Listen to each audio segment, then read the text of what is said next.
So, dear students, good morning to you all. This is Aditya Ranjan, welcoming to you all in our today's biology class, and name of our chapter is Life Processes. This is the first chapter of standard 10th. Okay, तो life processes में हमको क्या क्या पढ़ना है, ठीक? तो components, we have certain components of life processes. कौन कौन से कंपोनेंट्स हैं हमारे लाइफ प्रोसेसेस के? तो टॉपिक जो है हमारा लाइफ प्रोसेस, इसका मेन कंपोनेंट है सबसे पहले लाइफ. ओके, thereafter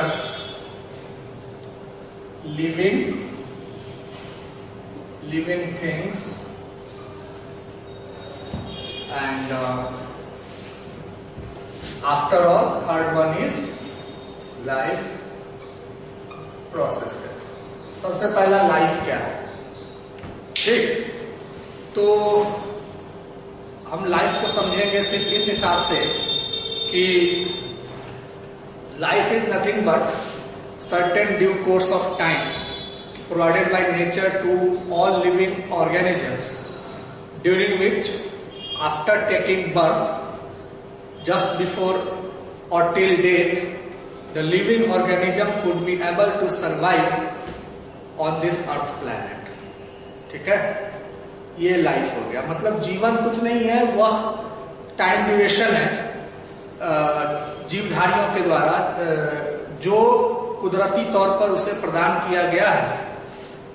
जिस टाइम पीरियड में वो जन्म लेने के बाद से मरने तक अपनी जीवन, मतलब अपने कार्यकाल को, अपने जीवन के कार्यकाल को अच्छे तरीके से पूरा करता है और सक्सेसफुल होकर के जीता है. तो ये हो गया लाइफ, ठीक? अब आता है, पहले अगर हम लाइफ की चर्चा करें तो लाइफ में वो कौन सा टाइम पीरियड होगा, ठीक? तो आप देखते होंगे, जैसे हम एग्जांपल लेते हैं थोड़ा सा, अगर हम क्रिकेट का एग्जांपल लें तो कुछ एक ओवर्स होते हैं, सर्टेन ओवर्स. उस ओवर्स को क्या बोलते हैं? पीरियड्स होता है, पीरियड्स ऑफ टाइम, जो कि क्रिकेट की भाषा में लिमिट होता है. टोटल दिया होता है 80-90 ओवर्स लाइक दैट, अगर हम एक लंबे क्रिकेट यानी टेस्ट क्रिकेट की बात करें तो. उसी तरह से ये जो पीरियड्स ऑफ टाइम है पूरी तरह से जीवन को दिया हुआ. मान लो उन्होंने 90 ओवर्स रखा तो यहाँ पे इंफिनिटी हो गया, क्योंकि गॉड का दिया हुआ है, हमें नहीं मालूम. तो इसमें मतलब कोई प्लेयर या कोई लिविंग बीइंग जब जन्म लेता है, यानी कि मैदान पे उतरता है, तो एट द जीरो लेवल, यानी 0 ईयर्स, यानी कि जन्म लेने के बाद से जब तक है, सपोज करो कि नॉर्मल जो हिसाब किताब होता है, ये इंफिनिटी अगर एंड एवरेज अगर 100 ईयर्स मान लिया जाए ह्यूमन बीइंग की लाइफ, जो कि अभी तो नहीं है, अमूमन 70 एंड एवरेज होता है अप्रॉक्स. तो अगर 100 ईयर्स ह्यूमन की लाइफ है, तो इसमें 0 to 100 ईयर्स, ठीक? जितने समय तक हो सकता है कि पैदा होते ही मर जाए, तो 0 से लेकर के 100 ईयर्स तक 67 साल 67 ईयर्स तक कोई जी के अगर मर गया तो उसका लाइफ 67 ईयर्स का कहा जाएगा. Means the due course of time, okay, during which any living organism just after taking its birth, just till its death, functions its life regulatory activities and survive on this earth, you can say, is called life. तो ये रहा हमारा life की बात. अब living organisms क्या है, ठीक है? तो लिविंग ऑर्गेनिजम्स में हम सीधे बोलेंगे, ये आप लोग बचपन से ही पढ़े हुए हैं, लेकिन फिर भी यहाँ पे रिकॉल करते हुए स्मूथली हम आगे बढ़ते हैं. नटशेल में, those organisms which occupying life in their survival on this earth and they follow life regulatory activities in among them are called living beings. Like they follow nutrition, reproduction, respiration, excretion, all the life regulatory activities they are following themselves. Such organisms are called living organisms. Fine. तो इस हिसाब से तीसरा आता है life processes. तो certain regulatory processes are over there which are necessarily required for the proper maintenance and survival of the life of living organisms called life processes. तो इस तरह से समझ में आ गया होगा कि लाइफ क्या है, लाइफ लिविंग ऑर्गेनिजम्स क्या है एंड लाइफ प्रोसेसेस क्या है. These three are the components of this chapter of this topic. First preview of this topic life processes. Fine. अब जीवन को अगर एक एक्सप्रेस, एक ट्रेन की तरह मान लिया जाए, सपोज करो कि यह लाइफ जो है ये एक ट्रेन है, एक चलती फिरती ट्रेन है जिसको एक गंतव्य स्थान तक जाना है. तो जिस तरह से किसी एक्सप्रेस ट्रेन के या किसी ट्रेन के कुछ एक वैगन व्हील्स होते हैं, उसी तरह से हमारे लाइफ के भी कुछ एक वैगन व्हील्स होते हैं. There are 4 wagon wheels of this life. Okay, named N, R, T and E. तो N बोले तो nutrition, N is nutrition, R is respiration, T is transportation and E is excretion. Okay, these 4 are the wagon wheels of our complete, you can say, the life. Okay, तो इन 4 wagon wheels में which make themselves a complete life processes. ठीक है. तो our life governs 4 processes, mainly 4 processes called nutrition, respiration, transportation and excretion. By the dint of these 4 processes, life governs successfully among the living beings for their survival on the earth. Fine. तो आज हम लोग चर्चा करेंगे nutrition की. पहले life processes में जो पहला प्रोसेस है हमारा लाइफ का, न्यूट्रिशन, उसकी चर्चा हम लोग आज करेंगे. ठीक है. आज के टॉपिक में हमको न्यूट्रिशन पढ़ना है. ठीक. तो टुडेज टॉपिक इज न्यूट्रिशन. तो before moving ahead in this nutrition, one thing I would like to say you that just recall the things whatever you have studied previously. Fine. This nutrition provides what? Nutrients. This nutrition provides nutrients, and these nutrients comes from which thing? To food. And why this food is necessary? To get energy. So the complete game is all about energy. हमारी body को, हमारी life को govern करने के लिए क्या चाहिए? Energy चाहिए. तो एनर्जी प्राप्त करने के लिए हम लोग क्या करते हैं? हैविंग फूड, भोजन करते हैं. प्रीवियस क्लास में, बच्चे की क्लास में हम लोगों ने पढ़ा है कि food is nothing but whatever we do eat to get energy as a raw material is called food. हम लोगों को मालूम है. अब इस फूड से हमें क्या मिलता है? तो फूड से हमें सर्टेन न्यूट्रिएंट्स प्राप्त होती हैं. ठीक है. अब ये न्यूट्रिएंट्स कहां से प्राप्त होती हैं? फूड इंग्रेडिएंट्स से. अब वो फूड इंग्रेडिएंट्स क्या होंगे?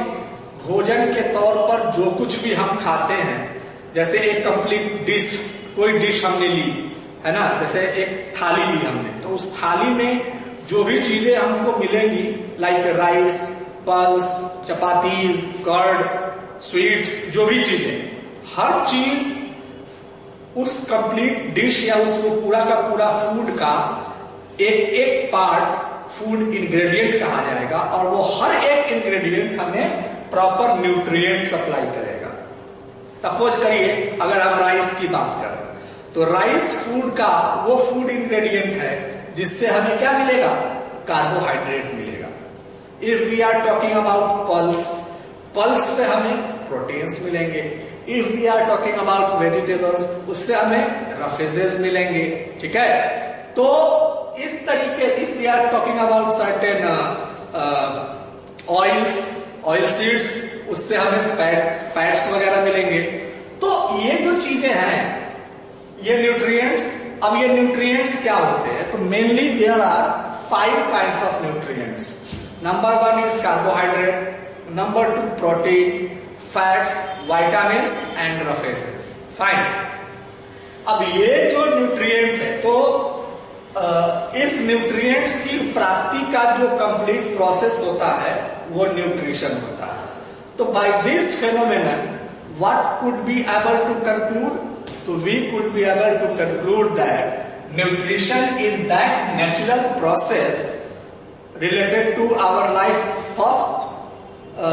regulatory process by the dint of which we people or any living organism could be able to get their own food, या could be able to get their food, or could be able to get nutrients from their food to liberate energy which is essentially required for their survival on the earth।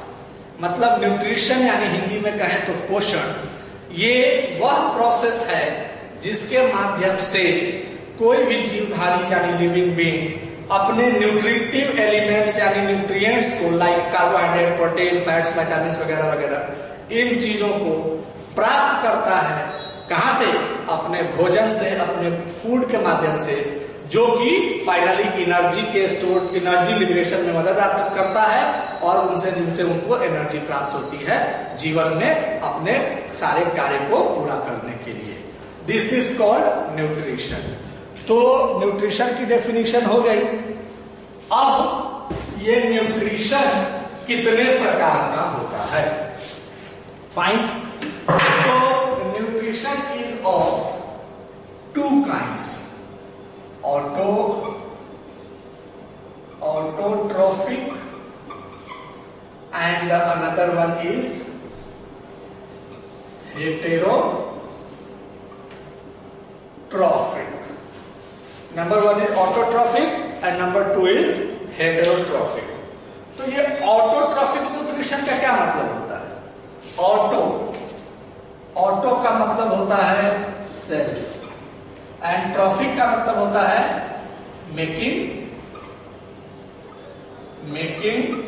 Food. ठीक।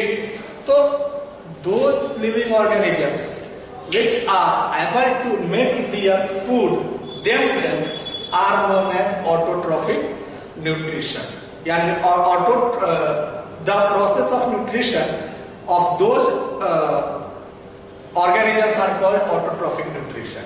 Fine. तो certain organisms, or you can say the most of the organisms found in this planet are capable to make their own food themselves through the process of nutrition called autotrophy। अब आप कहेंगे most of the organisms, yes, यानी कि example इनके होते हैं कौन? green plants, and we all know among all the species population on this earth, finally 85% species are of green plants। Okay, almost।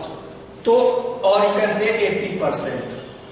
तो 80% because 5% related to non-green plants also, parasitic plants। So these 80% ये जो है वो हरे पौधे होते हैं पूरे दुनिया में।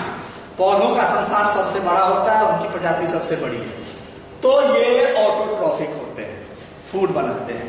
ठीक, अब ये जो पौधे हैं, जो ग्रीन प्लांट्स हैं, only these are capable to make their own food. ठीक, और इनके अलावा कोई एक माइक्रो ऑर्गेनिज्म होता है नेम्ड एल्गी, एल्गी जो कि प्लांट लाइक ऑर्गेनिज्म होता है। ये तो green plants and algae, these two are capable to make their own food, so these two are called having autotrophic nutrition. तो nutrition found in green plants and algae called autotrophic nutrition.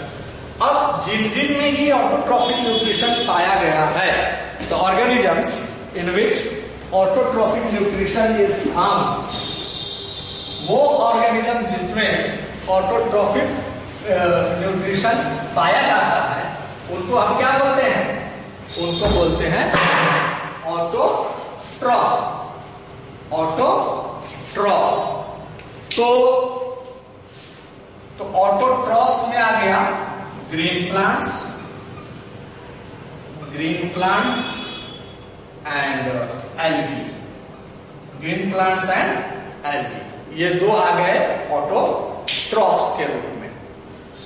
तो autotrophic nutrition यानी self making of food, fine, जिस organism में पाया जाएगा उसको autotrophs बोलेंगे, और this phenomenon of autotrophic nutrition found in autotrophs, it is called autotrophism.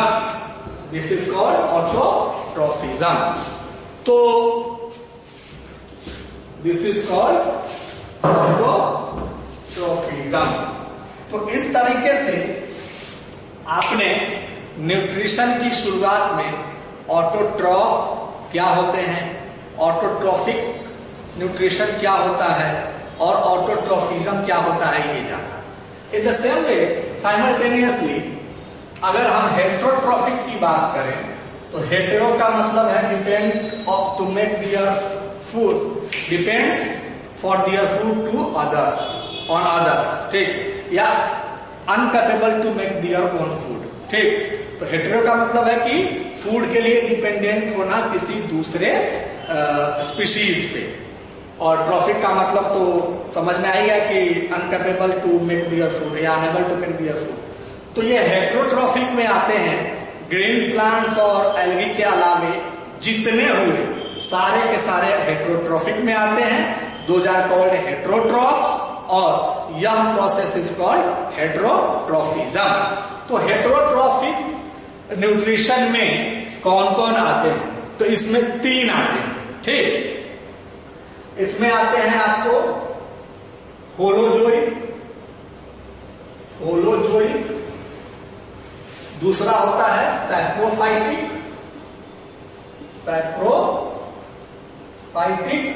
और तीसरा होता है parasitic nutrition. Holozoic nutrition amoeba and animals including human beings में पाया जाता है। सैप्रोफाइटिक फंगस में पाया जाता है, एंड पैरासाइटिक्स आप कह सकते हैं कसकटा, फिर किड्स, टिक्स एंड माइट्स। ठीक है, इन सब में पाया जाता है। तो इसकी चर्चा ये होलोजोइक क्या है, सैप्रोफाइटिक क्या है, पैरासाइटिक क्या है, ये अभी हम जब इस पर आएंगे तो करेंगे। तो अभी हम न्यूट्रिशन के ऑटोट्रॉफिक न्यूट्रिशन की चर्चा करते हैं कि ये ऑटोट्रॉफिक न्यूट्रिशन क्या है। ठीक है, हम एक कंपैरेटिव स्टडी आज करेंगे पूरे न्यूट्रिशन के बारे में। Fine, okay. तो we are talking about autotrophic nutrition. बताइए क्या है इसकी डेफिनेशन, क्या होती है ऑटोट्रॉफिक न्यूट्रिशन। अब basis of autotrophic nutrition, basis of या इसका बेस। और किसी का कुछ ना कुछ तो बेस होता है ना, तो what is the base of autotrophic nutrition? ठीक, तो इसका बेस होता है फोटोसिंथेसिस। ठीक है, फोटोसिंथेसिस वो प्रक्रिया है जिसके माध्यम से ऑटोट्रॉफिक न्यूट्रिशन होता है। अब before moving ahead we are just having an idea regarding this. Through this process of photosynthesis, ये फोटोसिंथेसिस है क्या, तो मैं इसका आपको बता देता हूं कि based on this photosynthesis autotrophic nutrition happens or governs in green plants and algae. So what is this photosynthesis? Fine.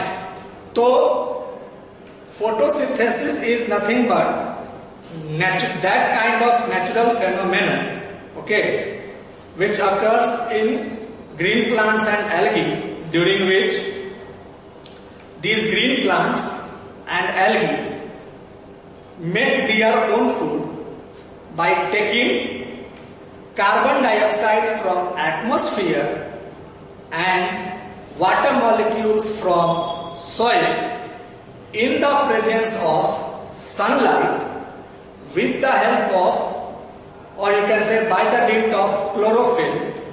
They make their own food in the form of carbohydrates, that is also known as glucose. The first form of carbohydrate is called glucose. Fine. And liberate energy. Okay, this complete phenomenon is known as photosynthesis. अब इसको chemical reaction के माध्यम से जानते हैं। हमने क्या बोला?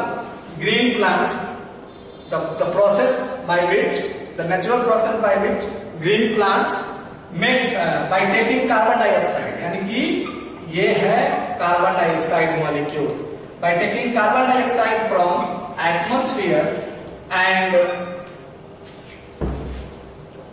water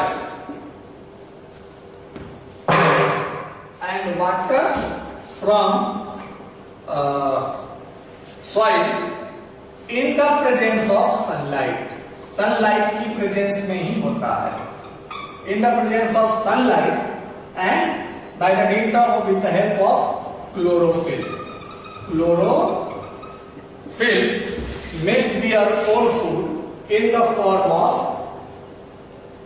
carbohydrates, or you can say this is the first form of carbohydrates called glucose. Fine. And liberate oxygen and energy. Okay, so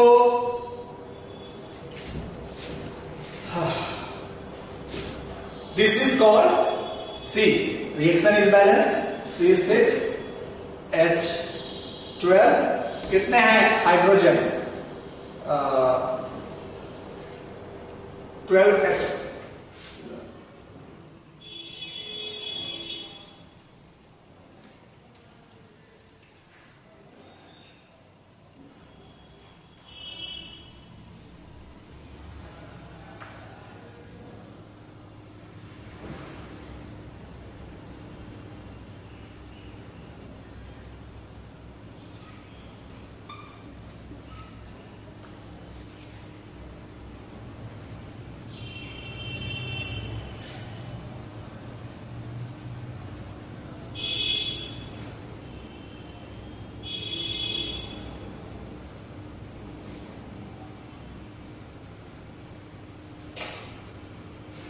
So 6 carbon atom, 6 carbon, 24 hydrogen, 12 hydrogen, and 12 hydrogen, 24 hydrogen. Thereafter 12 oxygen and 12 oxygen, total 24 oxygen. So 6 oxygen and 12 oxygen, 18 oxygen and 6 oxygen, 24 oxygen. Fine. So इस तरीके से this is the process of photosynthesis by which green plants, by taking carbon dioxide from atmosphere and water from soil in the presence of sunlight by the dint of chlorophyll make their own food in the form of glucose, that is carbohydrate, first form, and liberate oxygen and hydrogen, water molecules and energy. ठीक. तो one thing I would like to say over here,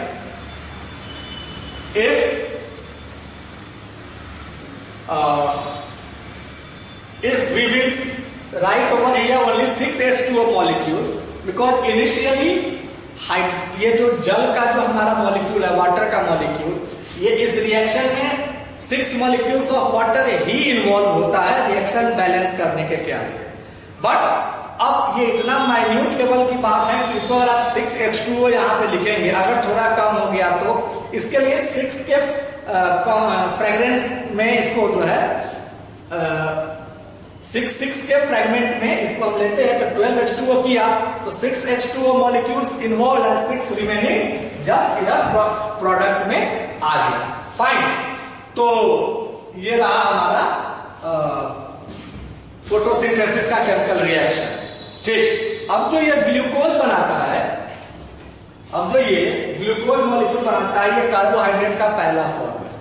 carbohydrate CnH2n के फॉर्मूले पे काम करता है, बनता है, कॉम्पोजिशन होती है, यानी कि 1:2 number of carbon atom found just twice of hydrogen atom found rather than carbon atom in comparison with carbon atom. जितने कार्बन के मॉलिक्यूल होंगे, एटम होंगे, उसके दोगुने हाइड्रोजन के एटम होंगे. ये इस हिसाब से. तो जो ये ग्लूकोज तैयार होता है, ये पहला एग्जिस्टिंग कंपाउंड है कार्बोहाइड्रेट का. ऐसे इसके टोटल 8 कार्बोहाइड्रेट के कंपाउंड्स होते हैं: glucose, galactose, lactose, maltose, sucrose, cellulose, chitin. ये तो टोटल ये 8 हो गए ग्लूकोज से लेकर के और चीटीन तक. तो इसमें सबसे पहला जो है हमारा वो ग्लूकोज मॉलिक्यूल का है. तो इस तरीके से ये फोटोसिंथेसिस जो है वो होता है. अब what happens in this process of photosynthesis, ये अभी हम आपको बताते हैं. सी, इस फोटोसिंथेसिस के प्रोसेस में सबसे पहले जो ये क्लोरोफिल है, ये अब एक मिनट, सिग्निफिकेंसेस ऑफ फोटोसिंथेसिस ये तो हमने आपको समझा दिया.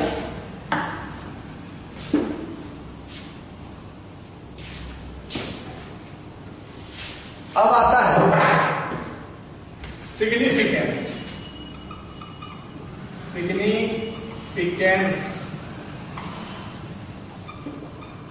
फोटोसिंथेसिस का सिग्निफिकेंसेस क्या होता है, क्या होता है एग्जैक्टली इस फोटोसिंथेसिस में. तो पहला सिग्निफिकेंस है कि इस फोटोसिंथेसिस की प्रक्रिया में जो है वो एक लाइट रिएक्शन होता है और एक डार्क रिएक्शन होता है. ठीक है, एक लाइट रिएक्शन और एक डार्क रिएक्शन. फाइन. एक्चुअली ये फोटोसिंथेसिस जो होती है वो होता कहां है, तो प्लांट के लीफ में. ठीक है, प्लांट के लीफ में ये चीजें होती है. तो प्लांट के लीफ में, ठीक है, ये जो फोटोसिंथेसिस होता है वो कहां होता है, तो ये उसके क्लोरोप्लास्ट में होता है. क्लोरोप्लास्ट में. ठीक है, और क्लोरोप्लास्ट में एक पिगमेंट पाया जाता है जिसको कि क्लोरोफिल बोलते हैं. क्या बोलते हैं? क्लोरोफिल. और ये क्लोरोफिल वो ग्रीन पिगमेंट होता है जो कि सनलाइट को एब्जॉर्ब करता है. ठीक. तो पहली चीज, पहला सिग्निफिकेंस क्या होगा कि absorption of light energy by chlorophyll. ठीक. फर्स्ट सिग्निफिकेंस फोटोसिंथेसिस का कि क्लोरोफिल के माध्यम से लाइट एनर्जी का एब्जॉर्प्शन हुआ. फाइन. यानी कि ट्रैपिंग ऑफ लाइट एनर्जी हुई. ठीक. दूसरा कि चेंजेज ऑफ और conversion of this light energy into mechanical energy और you can say chemical energy. Light energy का केमिकल एनर्जी में जो चेंजेज हुआ, ठीक, उससे क्या हुआ? तो उससे यह होता है कि जो वाटर मॉलिक्यूल्स हमारे होते हैं वो स्प्लिट कर जाते हैं हाइड्रोजन एंड ऑक्सीजन में, ठीक है। यानी कि ये जो 6CO2 प्लस 12H2O है, ये जो हमारा यहाँ पे सनलाइट अगर है और यहाँ पे क्लोरोफिल है, ठीक है, तो ये क्लोरोफिल क्या करता है? ये क्लोरोफिल सनलाइट को ट्रैप करता है। सनलाइट को ट्रैप करने के बाद लाइट एनर्जी का एब्जॉर्प्शन करता है फर्स्ट। तो इस केस में एब्जॉर्प्शन ऑफ सनलाइट हुई, पहला काम। अब सनलाइट के एब्जॉर्प्शन करने के बाद वो इसको केमिकल एनर्जी के रूप में चेंज करता है, जिसके फलस्वरूप जिस केमिकल एनर्जी के बल पर ये जो हमारा वाटर मॉलिक्यूल है ये सबसे पहले हाइड्रोजन एंड ऑक्सीजन में स्प्लिट होता है, यानी कि टूट जाता है। फाइन। और इसके बाद third and the last significances क्या है कि जैसे ही ये वाटर मॉलिक्यूल हाइड्रोजन और ऑक्सीजन में टूटता है, उसके पश्चात ये जो कार्बन डाइऑक्साइड है इसका रिडक्शन होता है और रिड्यूस होकर के ये कार्बन डाइऑक्साइड इन सब के साथ अपना एक कॉम्प्लेक्स कंपाउंड बनाता है जिसका नाम है carbohydrate, that is called glucose.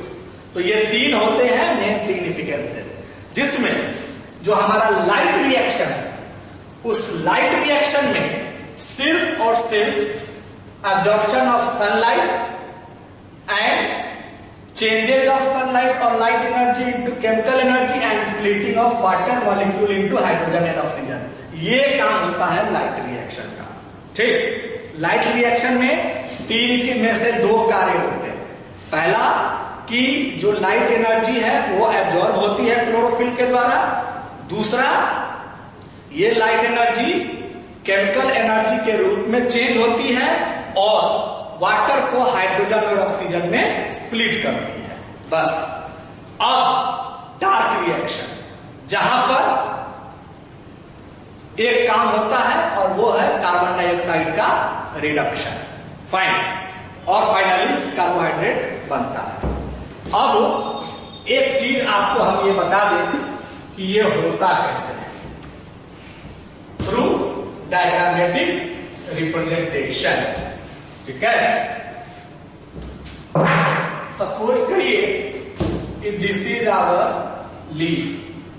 मान लीजिए ये हमारा लीफ है, तो इस लीफ में ये कुछ है इस तरह के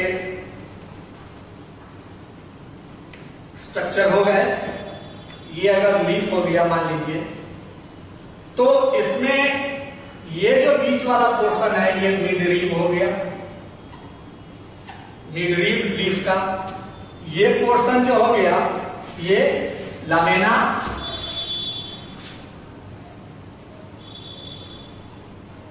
ठीक है।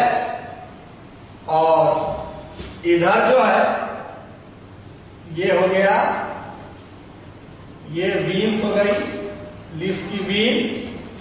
यहां पे ये है जाइलम एंड फ्लोएम,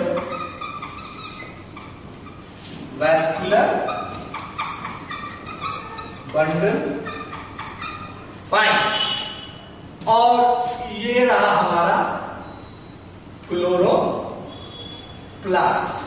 तो ये तो लीफ के दूसरे हिस्से हो गए, ठीक, जाइलम, फ्लोएम, वेन, मिडरीब, लमिना, ये सब जो भी है।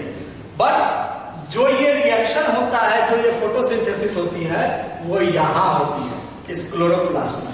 तो ये क्लोरोप्लास्ट क्या होता है? अब इस क्लोरोप्लास्ट के बारे में इसकी बात अगर हम करें तो इस क्लोरोप्लास्ट में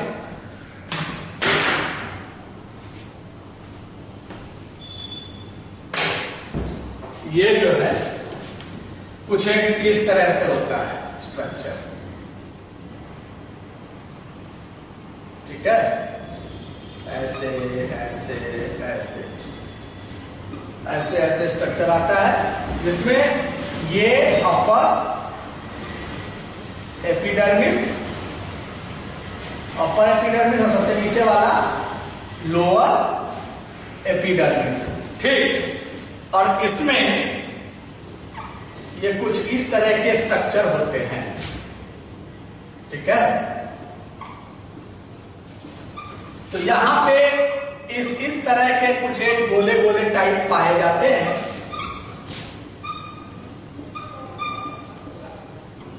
ये इस तरह का है, fine. This is called chloroplast. ये क्लोरोप्लास्ट होता है, जिसमें कि क्लोरोफिल होती है, जो कि लाइट रिएक्शन को इन्वॉल्व कराती है, फाइन। और ये वाला जो पोर्शन होगा दैट इज गार्ड सेल। ये गार्ड सेल होते हैं, और बीच का जो ऑप्शन होता है वो होता है स्टोमाटा, ठीक है। और ये जो बीच के स्पेसेज हैं, इसको मिडिल स्पेस कहा जाता है।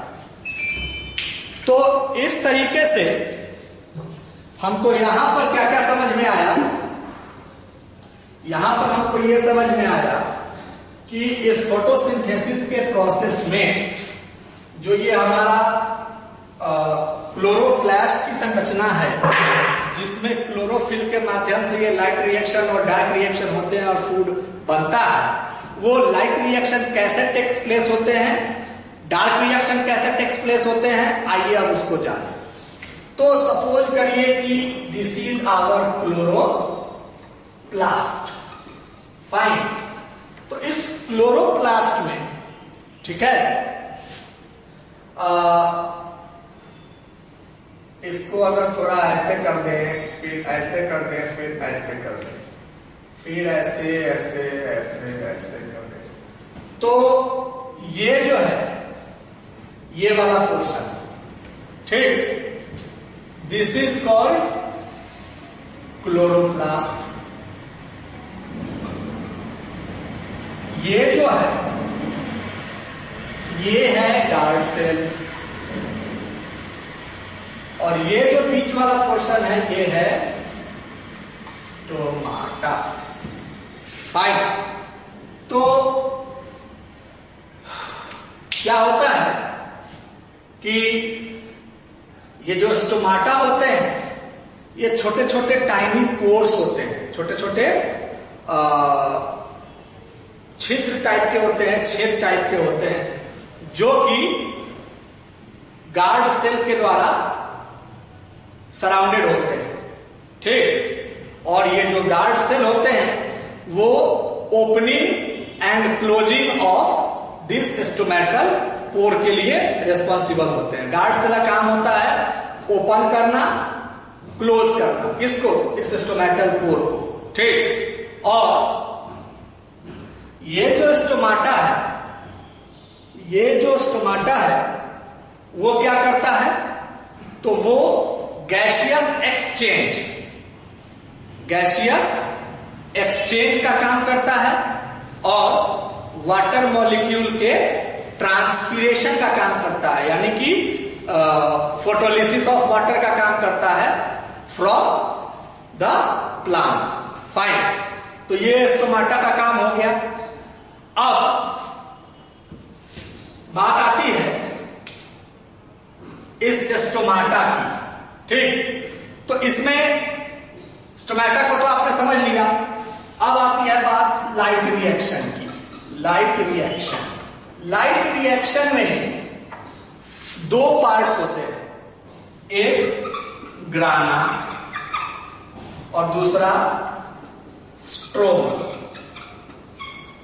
तो ये जो स्ट्रोमा है ये डार्क रिएक्शन को कंज्यूम करता है, डार्क रिएक्शन, और ग्राना जो है ये लाइट रिएक्शन को कंटेन करता है, फाइन। तो ग्राना क्या है अपने आप में, तो ये एक थैलाकॉइड मेम्ब्रेनस स्ट्रक्चर होता है, यानी कि एक पूरी तरह से सिक्के की या कोई स्टॉक नुमा एक स्ट्रक्चर होती है, ग्रीन कलर, ठीक है। ये है आपका ग्रान, ठीक है, जो कि लाइट रिएक्शन टेक्स प्लेस होता है जहां की क्लोरोफिल के माध्यम से ये चीजें होती हैं और स्प्लिटिंग ऑफ वाटर मॉलिक्यूल वगैरह होता है। Just before the process of photosynthesis, before the reduction of carbon dioxide, पूरा का पूरा up to the level of splitting of water molecule granum या ग्राना में लाइट रिएक्शन का काम होता है। फिर ये जो स्ट्रोमा है, ये कलरलेस सब्सटेंस होता है फ्लूइड के रूप में, जो कि पाया जाता है सराउंडिंग फॉर्म में इस ग्रैना के, ठीक। और यहां पे डार्क रिएक्शन होता है जो कि लाइट इंडिपेंडेंट रिएक्शन होता है, जहां लाइट की जरूरत नहीं होती है, और यहां पे reduction of carbon dioxide to form carbohydrate वाला काम होता है।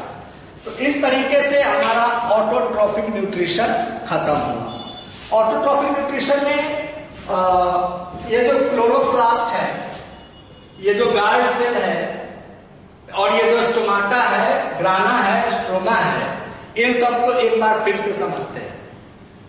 सेल के अंदर, मतलब लीफ के अंदर, ठीक, जो क्लोरोप्लास्ट होती है उसमें क्लोरोफिल का जो पोर्शन है वो लाइट रिएक्शन के लिए रिस्पॉन्सिबल होता है, और ये लाइट रिएक्शन किसके थ्रू होता है? तो ग्राना पार्टिकल के थ्रू, ठीक है, जहां की absorption of light, conversion of light energy into chemical energy and splitting of water molecule into hydrogen and oxygen, ये कार्य होता है।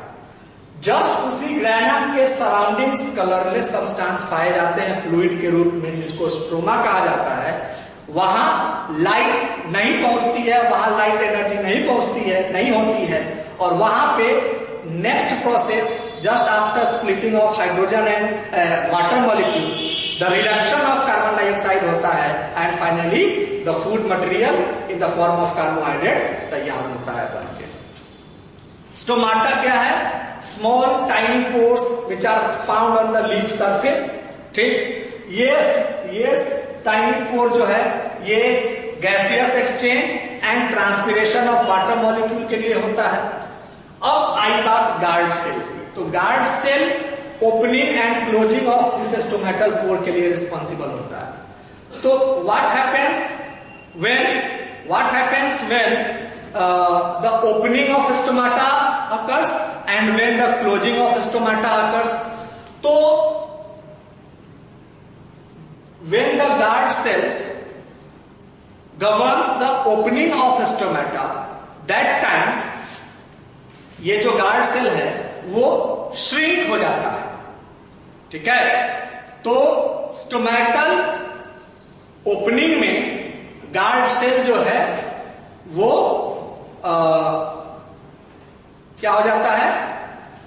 स्वेल हो जाता है, ठीक है, जिसके माध्यम से स्वेलिंग ऑफ गार्ड सेल, जिसके माध्यम से flow of water inside the stomatal पोर, यानी कि जैसे ही ओपनिंग ऑफ स्टोमाटा को गवर्न करेगा ये गार्ड सेल, तो इसमें स्वेलिंग होने लगती है, पानी लिक्विड टाइप स्ट्रक्चर इसमें आने लगता है, जो कि गार्ड सेल, जो कि स्टोमेटल पोर में फ्लो ऑफ वाटर को बताता है। And closing of stomatal pore के केस में गार्ड सेल जो है वो श्रिंक कर जाता है, संकुचित हो जाता है, यानी लॉस ऑफ वाटर और फोटोलिसिस ऑफ वाटर होती है, ठीक है। तो दिस इज होल अबाउट आपका ऑटोट्रॉफिक न्यूट्रिशन। गार्ड सेल के closing and opening of stomatal pore का function, when the guard cell performs the opening of stomata, and at that case swelling occurs in the guard cell, and completely what happens? तो completely the flow of water molecules of water inside the stomatal pore going on, where when the guard cells are performing their closing of stomatal pore, at that time shrinking occurs in the guard cell and the loss of water occurs. So by this हम लोगों ने क्या देखा, तो autotrophic nutrition in the plant की चर्चा की, कैसे होता है ऑटोट्रॉफिज्म, वो हमने पढ़ा। अब आइए हेटेरोट्रॉफिक न्यूट्रिशन की चर्चा करते हैं, ठीक है। तो हेटेरोट्रॉफिक न्यूट्रिशन जो है हमारा, हेटेरोट्रॉफिक न्यूट्रिशन, इस हेटेरोट्रॉफिक न्यूट्रिशन की चर्चा अगर हम करें तो ये दो तरह के, ये तीन तरह से होते हैं। Number 1 holozoic, number 2 saprophytic and number 3 parasitic. Fine. तो होलोजोइक न्यूट्रिशन जो है वो अकर्स करता है किसमें, अमीबा में एंड एनिमल्स में, including human beings. Saprophytic fungus में, यानी कि ये सैप्रोफाइट्स वो होते हैं जो मरे हुए को खाते हैं, डेड एंड डिकेइंग मैटर पर जो डिपेंडेंट होते हैं वो। एंड पैरासाइटिक, जिसका कि example Cuscuta, ticks and mites, जो कि पैरासाइट, टोटल पैरासाइट और पार्शियल पैरासाइट के रूप में पैरासाइटिक फॉर्म में होते हैं, दूसरे बॉडी के दूसरे होस्ट सेल में घुस के अपना जीवन यापन करते हैं। तो सैप्रोफाइटिक और पैरासाइटिक न्यूट्रिशन की चर्चा यहां नहीं है, यहाँ होलोजोइक न्यूट्रिशन में एनिमल न्यूट्रिशन और ह्यूमन न्यूट्रिशन की चर्चा है। अभी हम लोग ह्यूमन न्यूट्रिशन के बारे में पढ़ेंगे। फाइन। तो अमीबा के न्यूट्रिशन को तो हम लोग जानते ही हैं प्रीवियस क्लास से, कि चूंकि यूनिसेलुलर ऑर्गेनिज्म होता है तो बाइनरी फिजन के माध्यम से ये अपना रिप्रोडक्शन करता है, और इसके न्यूट्रिशन में सूडोपोडिया एक इसका कंपोनेंट होता है ऑर्गेनल, जो कि इसके न्यूट्रिशन में बहुत इंपॉर्टेंट भूमिका निभाता है। और फूड वो वैक्यूल में सूडोपोडियल लोकोमोशन के माध्यम से इसके फूड की कंजम्पशन होती है और ये अपने प्रीज को कंज्यूम कर पाता है। तो अभी हम लोग इस हेटेरोट्रॉफिक न्यूट्रिशन में ह्यूमन न्यूट्रिशन की चर्चा करेंगे, जो कि हमको हमारा सिलेबस है यहाँ। तो nutrition in humans, nutrition in humans. Fine. Nutrition in humans की बात करें अगर, तो ये 5 तरह से होता है। सबसे पहला ingestion, then digestion, then absorption, then assimilation, and finally egestion.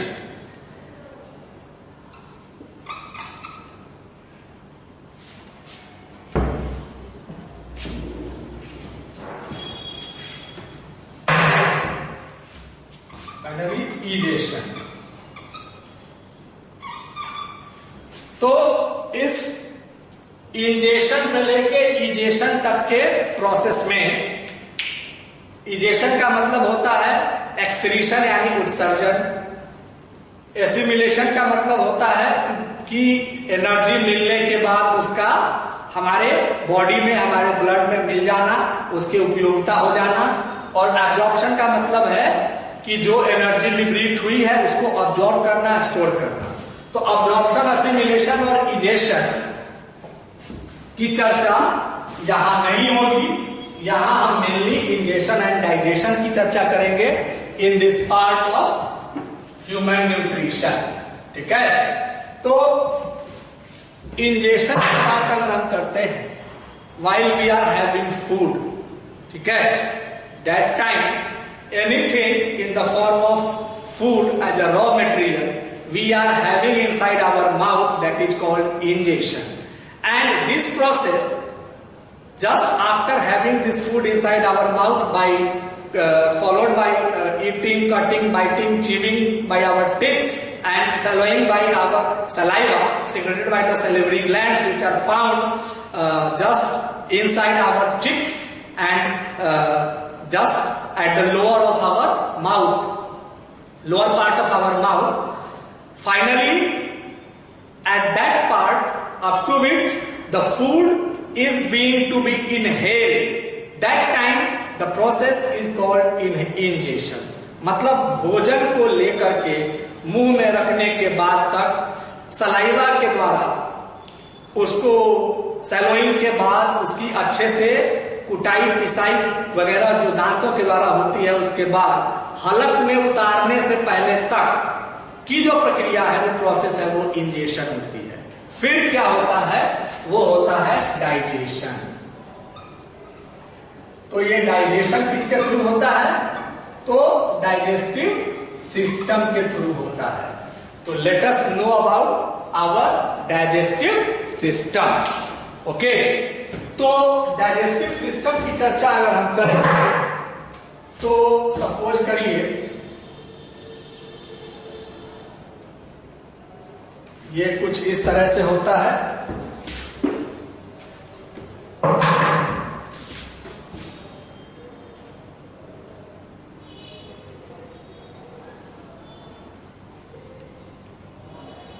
Fine,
तो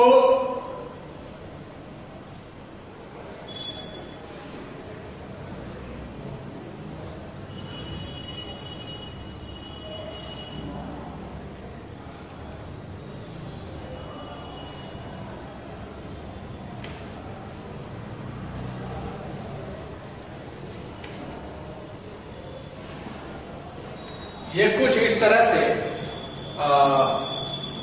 डाइजेस्टिव सिस्टम होता है हमारा, जिसमें कि अगर कहा जाए तो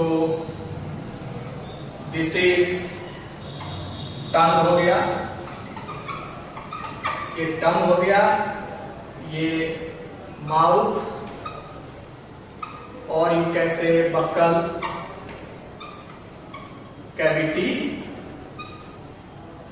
फिर ये जो पोर्शन है this is called food pipe, food pipe बोलिए, या फिर इसी को ऑइसोफाइगस भी कहते हैं, ऑइसोफाइगस, या इसी को गलेट भी कहा जाता है। फाइन, ये हमारा स्टमक हो गया, जो कि कंटेन करता है gastric juice, gastric juice contain करता है, जैसे कि pepsin and HCl hydrochloric acid. ठीक, ये हो गया पैनक्रियाज, ये हो गया liver, this is gall bladder, this is bile duct, and इसी गॉल ब्लैडर को ये स्टोर करता है बाइल जूस। ठीक है, this is small intestine, small intestine, this is large intestine, large intestine, जिसको कि कॉलोन भी कहा जाता है। Okay, this is appendix, this is rectum, and this is anus. तो बाय दिस इज डायफ्राम,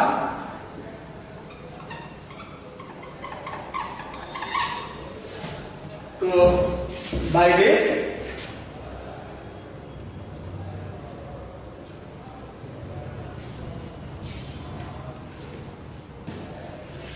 तो इस तरीका से ये हमारा ह्यूमन डाइजेस्टिव सिस्टम तैयार हो गया। अब इसमें कैसे क्या होता है वो हम आपको बताते हैं। See, this is our tongue part, this is our mouth part और buccal cavity part. Food comes inside mouth, okay, and by the dint of saliva, the swallowing and the complete digestive system is starts, okay. तो our digestive system starts with buccal cavity और mouth, हमारे मुंह से ही digestive system शुरू होता है। Fine, just after the starting of the process of the ingestion। अब यहाँ के बाद after the process of injection, ये जो हमारा फूड है वो कहा जाता है फॉलोड बाय फूड पाइप, ये सीधे आके गिरता है कहां पे? स्टमक में। इस स्टमक में गैस्ट्रिक जूस होते हैं जो कि पेप्सिन और हाइड्रोक्लोरिक एसिड के रूप में होते हैं। Over here mainly this stomach is the first part of digestion or first phase of digestion. Since here the first phase of digestion, the digestion of protein molecules or the metabolism of protein molecules starts, ठीक है, into polypeptides. Protein को break down करता है polypeptide के रूप में ये जो गैस्ट्रिक जूसेस हमारे होते हैं वो। तो फर्स्ट फेज ऑफ डाइजेशन में जैसे ही भोजन आता है तो जितने भी प्रोटीन मॉलिक्यूल्स होते हैं वो पॉलीपेप्टाइड में टूटने शुरू हो जाते हैं by the dint of pancreatic, ये पैनक्रियाज से पैनक्रिएटिक जूस मिलने के बाद। तो gastric juice and pancreatic juice, इन दोनों की कॉम्बिनेशन से फाइनली यहां पर in this part of human body यानी स्टमक में प्रोटीन का क्या होता है? ब्रेक डाउन होता है और उसके बाद ये फूड जो है वो सेकेंड फेज ऑफ डाइजेशन यानी कि लीवर की तरफ आता है। Over here in liver the small intestine, inside the small intestine the second phase of digestion taking place. अब स्मॉल इंटेस्टाइन की बात अगर हम करें तो small intestine contains 3 parts. Number 1 is duodenum. This duodenum is attached with the stomach or pancreas. Okay, and this duodenum plays important role in the first phase of digestion. Okay, अब duodenum से second phase of digestion में हमारा first phase of digestion के बाद का food small intestine में enter करता है। ओवरवेयर इन जेजुनम, जेजुनम वो मिडिल पार्ट होता है इंटेस्टाइन का जहां पर हमारा ये फूड अदर न्यूट्रिएंट्स के साथ ब्लड में मिक्सिंग होती है, मिक्स होता है। And finally at the last and, at the last part of the small intestine that is ilium, उस इलियम पे फाइनली हमारा जो फूड है वो सेकेंड फेज ऑफ डाइजेशन को कंप्लीट कर जाता है, जहां कार्बोहाइड्रेट्स का और यू कैन से ग्लूकोज के ब्रेकेज डाउन होते हैं। इस केस में सेकेंड फेज ऑफ डाइजेशन में बाइल जूस, बाइल डक्ट से बाइल जूस का सिक्रीशन होता है, जो कि भोजन को जोजेनल फेज में मिलता है और वहां से इलियम तक इनका डाइजेशन प्रोसेस फिनिश होता है। अब वन मोर थिंग, ये जो बाइल जूस है वो लीवर के गॉल ब्लैडर में पूरी तरह से फिल्ड होता है। At the time of second phase of digestion, this complete bile juice is being utilized during the process of second phase of digestion.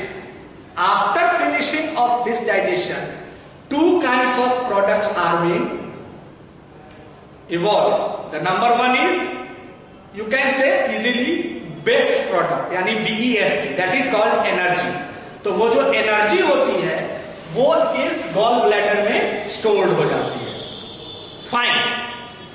और जो दूसरा हमारा पार्ट होता है यानी कि वेस्ट प्रोडक्ट आप कह सकते हैं, WAST, गंदा, जो अनडाइजेस्टेड फूड मटेरियल के रूप में होता है, वो आगे मूव कर जाता है हमारे लार्ज इंटेस्टाइन में, और जो कि फॉलोड बाय रेक्टम पे आकर के जमा होता है, और by the time through anus it will move outside of the body, यानी एक्सक्रीट हो जाता है। फाइन। तो this is the complete process of digestion in human body. And after all, over here one more thing that is called appendix. This appendix has no role biologically, but ये vestigial organ के रूप में होता है। अमूमन कहा जाता है कि ये जो गुड फेथ वाले बैक्टीरिया होते हैं डाइजेस्टिव सिस्टम में जो सहायक करते हैं, लाइक यू कैन से एस्चेरिचिया कोलाई, इकोलाई बैक्टीरिया, उसके स्टोरिंग वगैरह करने का काम करता है। इसके बारे में कोई विशेष जानकारी उपलब्ध नहीं है। तो this is whole about the nutrition process for today. तो आज हमने न्यूट्रिशन में क्या चीजें पढ़ी?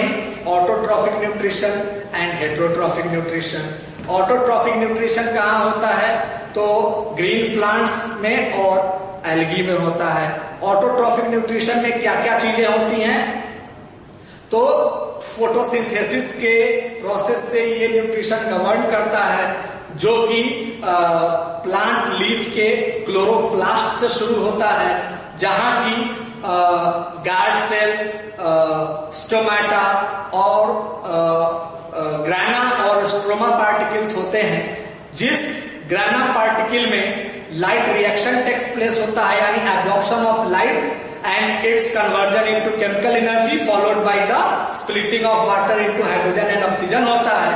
Thereafter स्ट्रोमा पार्टिकल, जो कि ग्रैनम के चारों साइड से कलरलेस फ्लूइड के रूप में सब भरा हुआ सब्सटेंस होता है, वो वहां जो है कार्बोहाइड्रेट, ये कार्बन डाइऑक्साइड का रिडक्शन होता है एंड फाइनली कार्बोहाइड्रेट का फॉर्मेशन होता है।